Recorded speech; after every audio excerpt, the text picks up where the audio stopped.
ఇక్కడి నుంచి ఎకనామిక్ అడ్వైజర్గా ఎదిగి డిపార్ట్మెంట్లో ఎకనామిక్ అడ్వైజర్గా పనిచేస్తున్నాయి. ఆ తర్వాత మనం చూస్తే ఆయన ఆర్బీఐ గవర్నర్ కావడం, అదేవిధంగా డిప్యూటీ చైర్మన్ ప్లానింగ్ బోర్డు కావడం, యూజీసీ చైర్మన్ కావడం, ఇలాంటి అనేకమైనటువంటి ఉన్నతమైన పదవులు, అది పబ్లిక్ పాలసీ విషయంలో కావచ్చు, లేకుంటే ఎకనామిక్ పాలసీస్ కావచ్చు, ఇవన్నీ కూడా ఇన్వాల్వ్ అయ్యి ఫైనాన్స్ మినిస్టర్ అయ్యాడు.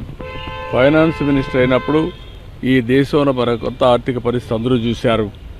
ఆ రోజు మనకు కావాల్సినటువంటి ఇంపోర్ట్ చేసుకోవాలంటే ఫారిన్ ఎక్స్చేంజ్ లేని పరిస్థితిలో ఎకనామిక్ రిఫార్మ్స్ తీసుకొచ్చారు. ఒక దిశ నిర్దేశించారు.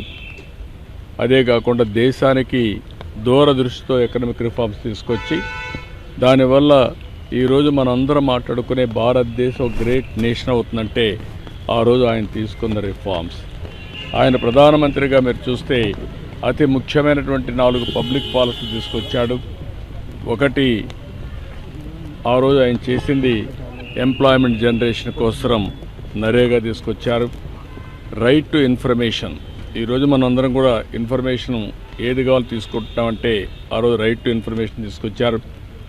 రైట్ టు ఎడ్యుకేషన్, కంపల్సరీగా చదువుకోవాలి, ఆ విధంగా రైట్ టు ఎడ్యుకేషన్ తీసుకొచ్చారు. ఈరోజు యుఏఐడి కింద ఆధార్ ఏదైతే అథెంటికేషన్ ఉందో అది ఎక్కడ కూడా ఏమాత్రం కూడా ప్రభుత్వం ఖర్చు పెట్టే డబ్బుల్లో ఫ్రాడ్ లేకుండా చేయగలిగారంటే అది ఒక పెద్ద అసెట్గా చేయగలిగారు. ఇలాంటి వినూత్నమైన పాలసీలు తీసుకొచ్చిన వ్యక్తి మన్మోహన్ సింగ్ గారు.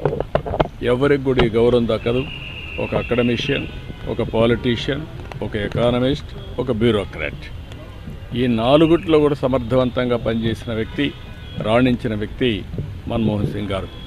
అలాంటి వ్యక్తి ఈరోజు మన దగ్గర లేకపోవడం చాలా బాధ, దేశానికి తీవ్రమైన నష్టం. కానీ ఆయన ఐడియాలజీ శాశ్వతంగా ఉంటుంది. ఆయన ప్రారంభించిన రిఫార్మ్స్ శాశ్వతంగా ఉంటాయి. ఈ రిఫార్మ్స్ని ముందు తీసుకుపోవాల్సిన బాధ్యత ఈ దేశ ప్రజలందరిపైన ఉంటుంది. అది తీసుకుపోతామని తెలియజేసుకుంటూ అందరికీ నమస్కారం.